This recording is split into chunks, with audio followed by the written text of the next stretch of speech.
It's job. I'm not going to talk. Apostle will hear of this.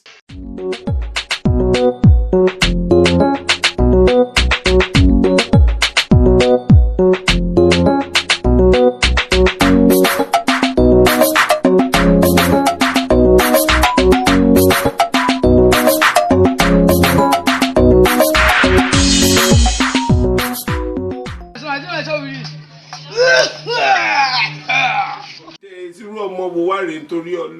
Again. Yeah. Now stand up. I'll punish off. Child.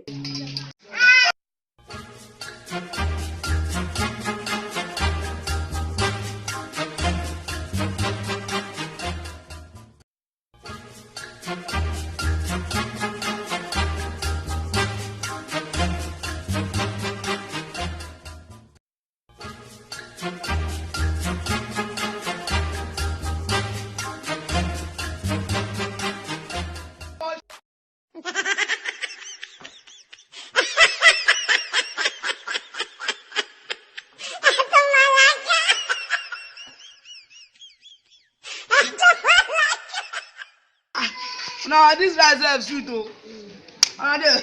Jesus is Lord. Come on, come on. It's John. You are not a bastard. You stand now. Child.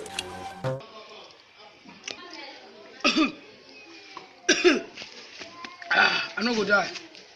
Bible talk say, the wind shall come, but suffer violence. I will chop am.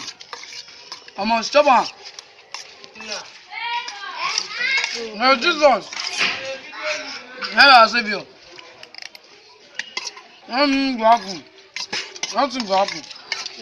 And say what happen? Rapture go happen for here. Rapture will carry us go even where Jesus no know. Tell you, no, I'm see that coffee altar. Stop am.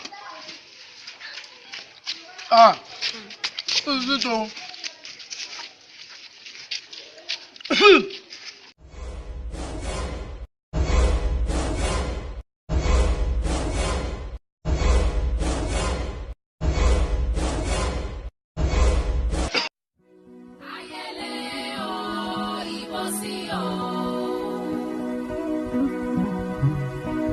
Dorí kodò kò yé ni mọ́.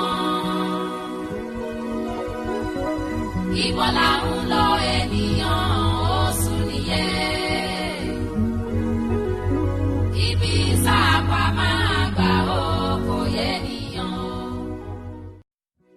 Ayẹlẹ o, ibo sí o. Ayẹdọ̀rí.